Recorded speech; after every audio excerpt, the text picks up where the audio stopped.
Hey guys, welcome back to my channel. It is Vlogmas day 12. We made it through the 12 days of Christmas.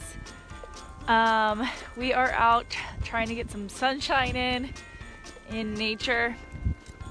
Sundays are usually our relaxed, chill days. Get outside, maybe like spa day, and then kind of prep for the week. But we do, unfortunately, have some more errands to run today that didn't get finished up yesterday.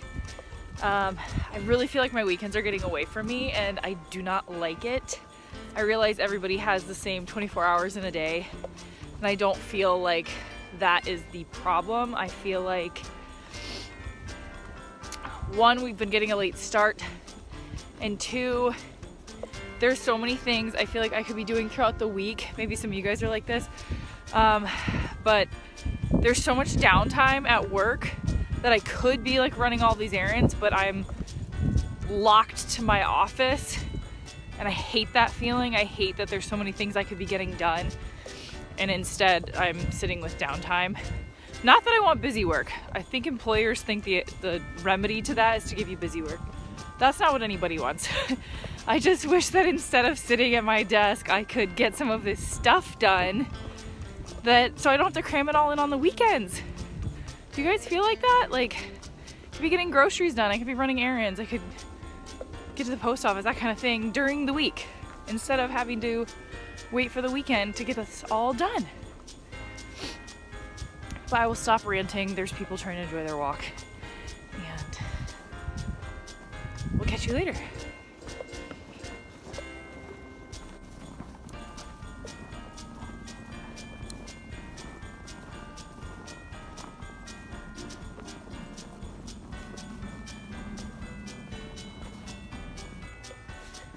So I'm hopping back on here to clarify myself in case I offend anybody, which you're gonna offend anybody anywhere anyways.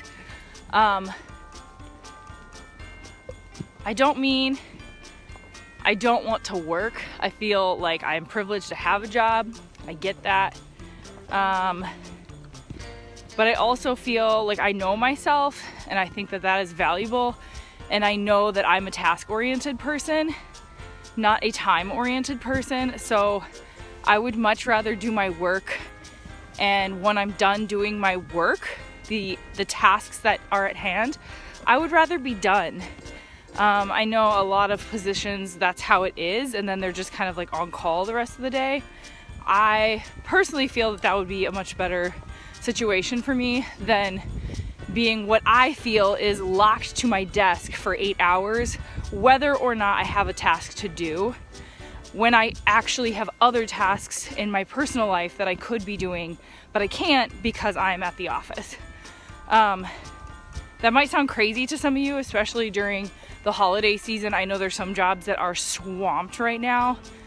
Even how Tommy is at the package warehouse, he's completely swamped the entire time he's there. So I get it that this is like maybe a unique situation, but I've had other office jobs which are really similar, that you are there in case something happens rather than because they actually have something to do for you. And if you mention it at all, they give you busy work that actually doesn't need done, instead of maybe changing how the office setting is. But I realize that maybe this is a lesson I'm learning about myself and that I need to make some changes in my life. I think you can grow when you learn things, and knowing I'm this task-oriented way, maybe I need to find a way to align my life in that way. Get to know yourself, people. Know others and know yourself, and make changes, because only you can prevent forest fires. No, only you can make changes in your life that suit you. We can't expect other people to make changes. We can't expect our employers to make changes. They hire us to do whatever they want us to do, and we have skills to offer in return for payment, and sometimes they don't take advantage of the skills that we have, so you need to make changes. I don't think you guys can see it from here, but it's a bald eagle.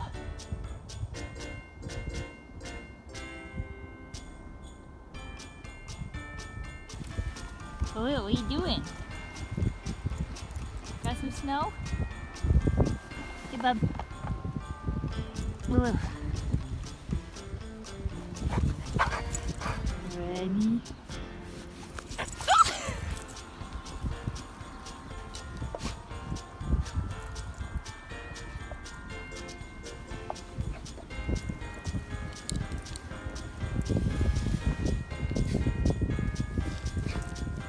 Hey, bub.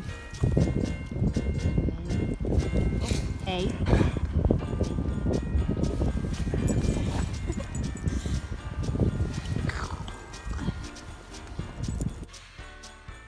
You guys, look at what one of Tommy's friends just dropped off. Oh my gosh. You've probably been able to tell I'm not a big baker or cooker. So when people just bring me free food, I love it. These are my absolute favorite cookies in the entire world. Peanut butter blossoms with a little Hershey kiss on them. Funny story, when Tommy and I were dating, he had never had them before, so I made some for him while he was at my apartment, and I got really nervous and I dropped one upside down and the Hershey Kiss shot out the other side of the cookie.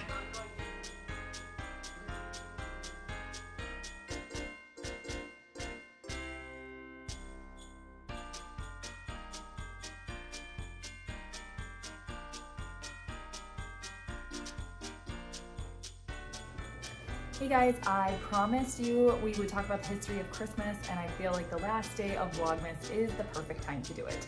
So I have my little notebook here. I feel like I'm kind of like reading a Christmas story, but let's get started.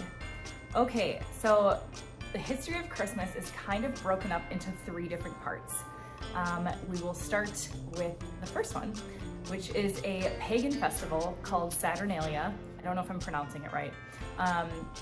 But it was a festival worshiping the sun returning.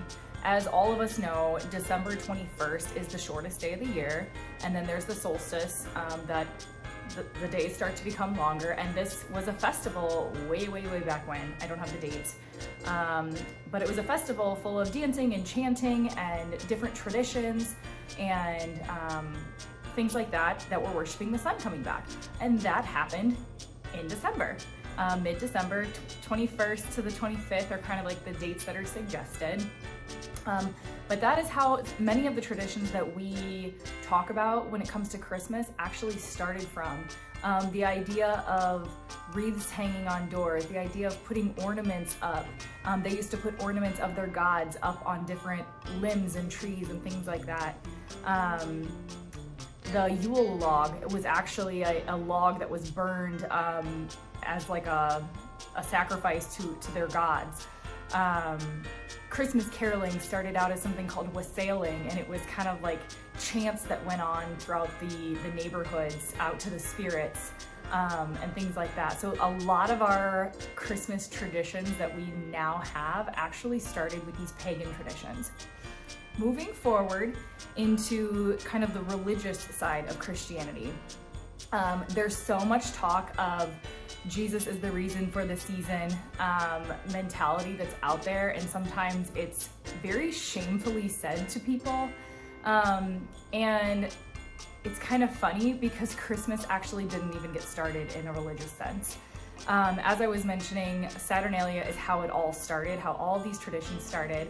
And then it wasn't until the 4th century that Pope Julius actually decided to start celebrating Jesus's birthday. Prior to that, the Christian church, the Roman Christian church, did not celebrate birthdays. They thought that was a pagan tradition. They actually only celebrated the day of your death because you were going up into heaven. Hence why Easter is such a strong religious holiday for Christians. It's the day that Jesus rose from the dead, goes to heaven, all that whole story. So yeah, it didn't even start with Jesus. So it's kind of funny that there are some Christians who push that mentality when that's actually not even true from how the holiday was first started. And then in addition to that, once the Pope declared this as a birthday of Jesus date, people were using the decorations and the traditions of Saturnalia to therefore celebrate Jesus's birthday. Sometimes they were using it as like a disguise. I read several different articles that were about Christians wanting to have like Bible studies or some type of gathering or worship session for Jesus. And so they would use, this at the time, Christians were being persecuted and killed. So they were using the decorations from Saturnalia, such as the wreaths and holly leaves and decor and things like that on their doors, so that the people of the towns wouldn't come in there and kill them because they're having a Bible study or whatever they were having at the time. So they used those to kind of pretend that they were celebrating Saturnalia when they were actually celebrating Jesus's birthday, which was like a big no-no. So then over time, the Christians basically appropriated those traditions of Saturnalia into their own until they kind of like defeated out the pagans of the time and said, nope, this holiday is actually going to be ours now. So let that sink in a little bit. And then as far as kind of the third way of Christmas, that secular way with the Santa Claus and all of that type of stuff, and even the family traditions, that kind of plays into effect with pop culture. So Christmas was just a religious thing. It was simply celebrating Jesus's birthday at the time. And then it turned into the wars and things that were going on, and people were trying to find ways to bring people back together. So it was the first mention that I could find was someone named Washington Irving. And he wrote the Sketchbook of Geoffrey Crayons, which was a series of like English themed manor homes that were decorated like elegantly and things like that. That's kind of the first mention of like that classic Christmas look that we picture. And then from there, when it comes into the family thing, this is really when people were coming back from the war and things like that, and children were being seen more as children and not just bossed around by their parents, for lack of a better word. The whole seen not heard mentality. Children were actually being respected as human beings who are living and growing people. And it was Charles Dickens who introduced the Christmas Carol, which is the lovey-dovey story that we all know today, and bringing the family into the whole Christmas mentality. And then the final one is Clement Clarke Moore, and this is in 1823 that he wrote "'Twas the Night Before Christmas," a poem that he wrote for a newspaper. So it really wasn't until the 1800s that Christmas was even slightly celebrated the way that we celebrate it today, with the decorations, with the mention of family, with the gatherings. Before all that, it was a religious, appropriated holiday from a pagan worshiping celebration. So when people say Christmas means this or Christmas means this, whether it's Jesus is the reason for the season, whether it's Christmas means spending time with family, whether it's Christmas means giving presents, whether it's Christmas means going to church, whether it's Christmas means, actually that's all wrong.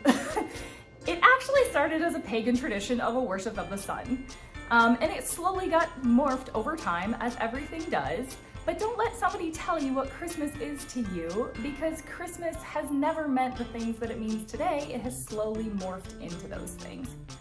As far as things like the Santa Claus that we picture nowadays, a lot of that was interpreted by marketing companies such as Coca-Cola.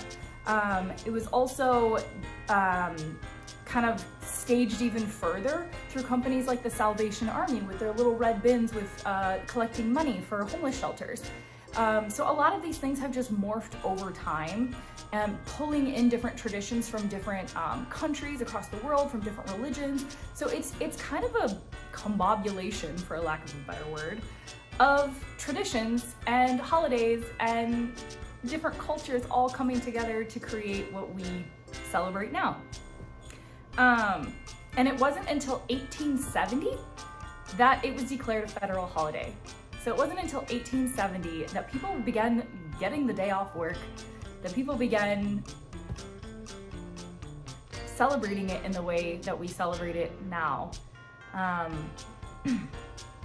I just think it's so intriguing, and I just wish more people knew what they were celebrating instead of pushing their traditions and their beliefs and their thoughts on everybody else, especially when those things aren't actually true. So I hope you learned something today. I just kind of feel like a little bit of like relief, because I've had this tension about holidays for a long time, especially Christmas, because of the expectations of it. As you guys know, I hate expectations, even though I know we all have them, including myself. But I just feel that there's this expectation around Christmas from everybody about gift giving, about getting together with people, whether it's friends, family, coworkers, whether you decorate or not, whether you say Merry Christmas or Happy Holidays, whether you see it as a religious thing and see it as Jesus's birth, to whether you see it as simply a secular, you're just shopping and giving gifts for the season. Like, it's a huge mix of all of those, and I wish people were more mindful of that instead of pushing their beliefs on everybody else. So as far as what Tommy and I do for Christmas, I have my couple of notes here. We typically do not start our Christmas celebration stuff until Black Friday. We are one of those couples. I should clarify, I am one of those people, and Tommy lovingly goes along with me. He would listen to Christmas music all year round if I allowed it. I'm positive he listens to Christmas music in his headphones. He just doesn't actually play it on our speakers so that I can hear it. And that's perfectly fine with me as long as I don't hear it. So yeah, we are Black Friday people is when we put up our tree, because I feel like Thanksgiving is the forgotten middle child of the holidays between Halloween and Christmas. Don't forget the middle child. Be thankful. So yeah, we do that end of November. Other than our family photos, we do those in October because we do those with our wedding anniversary. We don't send the pictures out until Christmas, but we do get the pictures done way before that. And then our date-iversary is December 14th, so we always do something kind of Christmassy, holiday-y for that.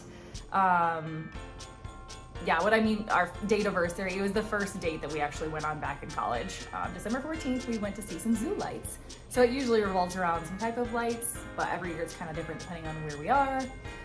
So that's a little holiday tradition for us. Something else we do is we are marketing freaks, and we do drink Coca-Cola around the holiday season in the glass bottles specifically. I'm a sucker for marketing when it comes to stuff like that, so that's a tradition that we have. As I've mentioned in previous videos, we do have a gift budget. We do like to give gifts to family and friends, but we do have a gift budget. We do stick to it. We kind of break it up and work it out that way. And then we do usually visit our family around the holidays. When we were closer to our family, it was just kind of based off proximity. Now it's kind of based off schedules, because that's when most of our families have time off work. So it seems to work out that way, whether we go see them or they come see us, or we meet somewhere in the middle, what have you. I'm sure a lot of you deal with this, but it does get trickier when people start to get married and have kids and things like that. You can't be everywhere during a holiday break, so we're slowly learning to navigate that as our families have expanded. And then as far as Christmas Day for us, my family grew up, my mom would always make cinnamon rolls. She used to make them homemade, like in her bread maker, and cut them with floss. If any of you are bakers, it's like a thing to do, I guess. You can also use twine, but we always use floss. So that was always like a special memory of mine, and I don't eat a lot of sweets, but on Christmas morning, I'm down for a cinnamon roll. And Tommy loves cinnamon rolls, so he was very happy to adopt that tradition. So we still do that today. We don't bake them ourselves. We have the little Pillsbury ones, but we do eat cinnamon rolls on Christmas morning, followed by opening of gifts, and then whatever happens during the day. And then our Christmas dinner, based off the movie The Holiday, is always Christmas fettuccine. It's just from that movie, and it stuck with us because we could never decide what we wanted for a meal. I don't like turkey or ham, and those are kind of traditional holiday dinners, and I don't really like them at all. So we do Christmas fettuccine with chicken instead, and it's great and it works for us. So that's kind of a fun little tradition that we have. And yeah, that's pretty much our Christmas. We watch Christmas movies kind of throughout the whole Black Friday through Christmas Day. We own quite a few of them. And then our tree usually comes down on New Year's Day if we're home. If we're traveling, it's usually just the day we get back into town. I don't like to have it up much past the first of the year. I just want it to be winter and snowy and pretty. So yeah. As I mentioned, Tommy absolutely loves Christmas. He loves Christmas music, loves Christmas movies, loves the magic of it. It's a really fun, innocent thing that he has going for him. And then I am more of the realist, and I like to know the history and the nerdiness and the dates and all of that. So we kind of balance each other out. We got like the magic, and then we've got like real dates. So yeah.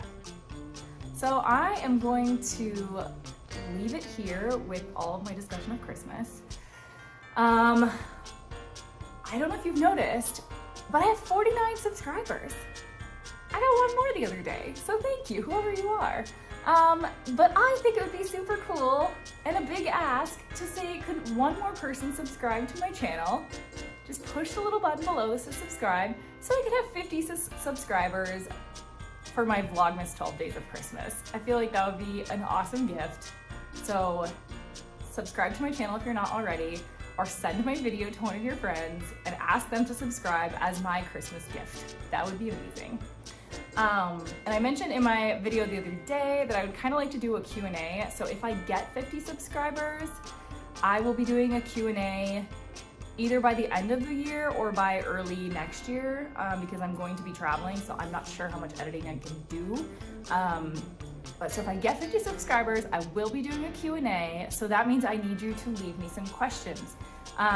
If I know you personally, feel free to text me your questions. I won't use your name when I do the Q&A online. Text me your questions, Instagram me your questions. But I want to do a Q&A. I think it'll be really fun. So anything you've been wanting to ask me or curious about, or Tommy or Baloo or anything about us, I will answer what I can, and I will see you soon. Take care, guys. Thanks for watching. Bye.